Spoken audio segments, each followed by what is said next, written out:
Sir Syed Ahmad welfare society के अध्यक्ष पंकज जायसवाल एवं संरक्षक सैयद आबिद अली मीर ने विस्तृत जानकारी देते हुए बताया कि आज 1857 क्रांति का नेतृत्व करने वाले सम्राट बहादुर शाह जफर की 163वीं जयंती एवं देश के लिए अपने प्राणों का बलिदान देते वाले सभी वीरों को शहीद स्मारक पर Sir Syed Ahmad welfare society द्वारा बहादुर शाह जफर के चित्र पर पुष्प वर्षा की गई एवं शहीद स्मारक पर पुष्प अर्पित कर शहीदों का स्मरण किया गया। समाज सेवी इकबाल उस्मानी ने बहादुर शाह जफर के बलिदान को याद करते हुए कहा, अंग्रेज हुकूमत के खिलाफ 1857 की क्रांति का नेतृत्व करने वाले बहादुर शाह जफर ने देश के लिए अपना सर्वोच्च न्यौछावर किया। अपने 1857 क्रांति का नेतृत्व किया। आपके साथ नाना साहब देशमुख, तात्या टोपे, रानी लक्ष्मीबाई, बेगम हजरत महल, मंगल पांडे आदि क्रांतिकारियों ने 1857 में अंग्रेजों हुकूमत के खिलाफ क्रांति की चिंगारी पूरे देश में लगाकर अंग्रेजी हुकूमत को लड़खड़ा दिया, लेकिन कुछ गद्दारों की वजह से यह क्रांति विफल हो गई। हजारों क्रांतिकारियों को अंग्रेजों ने शहीद कर दिया, हजारों को गिरफ्तार कर लिया। सम्राट बहादुर शाह जफर को गिरफ्तार कर उनके बेटे के सर काटकर उन्होंने थाली में भेंट किए, आपको निर्वासित कर रंगून भेज दिया, जहां 7 नवंबर 1862 को आपका निधन हो गया। आपके पार्थिव शरीर को हिंदुस्तान में अंग्रेज हुकूमत ने नहीं लाने दिया और आपकी समाधि म्यांमार में ही बना दी। गायक डॉक्टर तेज कुमार मालवीय ने बहादुर शाह जफर की रचना ना किसी की आंख का नूर हूं प्रस्तुत कर श्रद्धांजलि अर्पित की। बहादुर शाह जफर एवं 1857 क्रांति के सभी क्रांतिकारियों को शिक्षाविद सादिक मंसूरी, सेवानिवृत्त एसआई जहीरुद्दीन नागौरी, चेतन ठक्कर, अनुदीप गंगवार, रेहान शफक, मध्य प्रदेश हज कमेटी के पूर्व सदस्य इकबाल हुसैन, हाजिद नूर, एडवोकेट शाकिर शेख, आजम खान, गंगाधर महा, शरीफ खान, सैयद उस्मान, हसन जगन्नाथ अष्टकर ने श्रद्धांजलि अर्पित की। उपरोक्त जानकारी सचिव धर्मेंद्र राठौर और प्रवक्ता सैयद आशिक अली ने दी।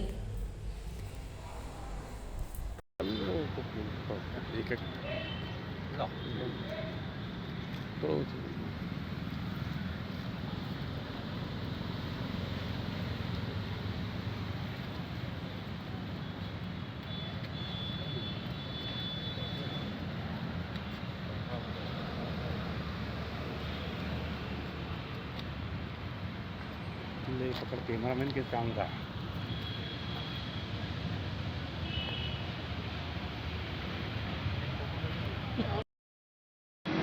अब हम सब जानते हैं कि बहादुर शाह जफर एक महान क्रांतिकारी होने के साथ साथ एक मशहूर और महान शायर भी थे।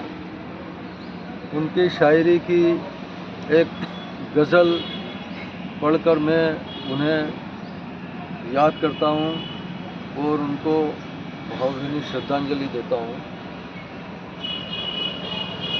न किसी की आँख का नूर, न किसी की आँख का नूर हूँ, न किसी की आँख का नूर हूँ, जो किसी के काम ना सके।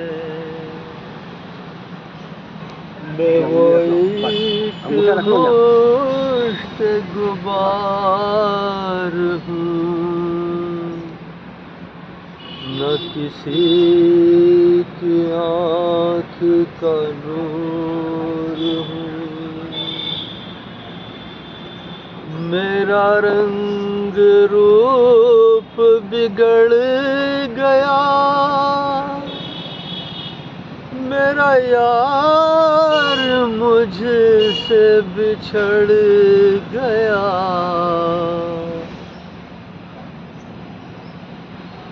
जो चमन खिज़ां में उजड़ गया, मैं उसी की फसल बहार हूँ, न किसी की आँख का नूर हूँ। हम सब इकट्ठे हुए हैं भारत के आखिरी मुग़ल सम्राट बहादुर शाह जफर और 1857 की क्रांति के महानायक बहादुर शाह जफ़र की 163वीं पुण्यतिथि के अवसर पर बहादुर शाह जफ़र एक ऐसे महानायक थे जिन्होंने अंग्रेज़ों के खिलाफ 1857 की क्रांति में एक महत्वपूर्ण भूमिका निभाई। उनके साथ देश के सारे राजे महाराजे बादशाह और सारे लोग उनकी क्रांति में शामिल हुए। ये क्रांति किन्हीं कारणों से सफल नहीं हो पाई। अलग अलग क्षेत्रों में एक साथ शुरू नहीं हो पाई और भी बहुत सारे उसके कारण थे। बाद में बहादुर शाह जफ़र को अंग्रेज़ों ने गिरफ्तार कर लिया और उसके बाद उनको भारत की जेल में ना रखकर रंगून की जेल में भेज दिया गया, क्योंकि उनको पता था कि यदि भारत की जेल में रहे तो ये क्रांति एक और विशाल रूप ले सकती है।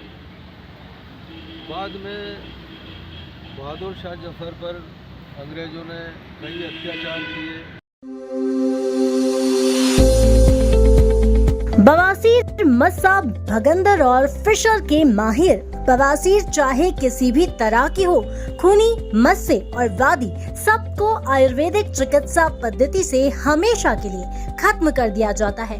20 वर्षों से बिना ऑपरेशन के गारंटीड इलाज। Rao piles and fistula clinic, doctor CM Rao, BAMS, CCKS, विशेषज्ञ बवासीर, भगंदर, मस्सा, पाइल्स, फिस्टुला, फिशर। पता होटल राजशेखर के पास, साईधाम कॉलोनी, मंछानन के सामने, उज्जैन। प्रतिदिन प्रातः 10 से 2 एवं शाम 5 से 9 बजे तक। कॉल 9617 955804। हिंदी आगर ना का मेरे को 15 साल हो गए। हाँ नहीं मिला। यहाँ डॉक्टर साहब को आई, इनके यहाँ से मेरे को बहुत आराम हुआ। जड़ से बीमारी खत्म हो गई? हाँ, जड़ से खत्म हो गई। बहुत फायदा हुआ मेरे को। मैं बहुत भुगत गई, इतना खून गया है मेरे को, बहुत गया। फिर डॉक्टर ने खून की बाटल में लिखी, चढ़वाई मैंने। फिर उससे 2-3 दिन बाद फिर मेरे को इलाज करा था। हाँ, बहुत आराम है। नहीं है, मैं खा रही सब जो डॉक्टर ने बोला सभी खा रही हूँ। मैं विष्णु माधवी नवाखेड़ा से आया हूँ। 5 साल पहले मुझे मस्से की बीमारी हो गई थी। 1 साल से मुझे बहुत तकलीफ थी, ना उठने की ना बैठने की, कुछ नहीं बनता था। फिर डॉक्टर राव साहब का पता चला तो फिर मैं यहाँ आया तो इन्होंने मुझे मेरा 1 महीने तक इलाज करा। इलाज करने के बाद में मुझे बिल्कुल कोई तकलीफ नहीं हुई, बिल्कुल आराम हो गया। तो अभी तक भी मैं स्वस्थ हूँ।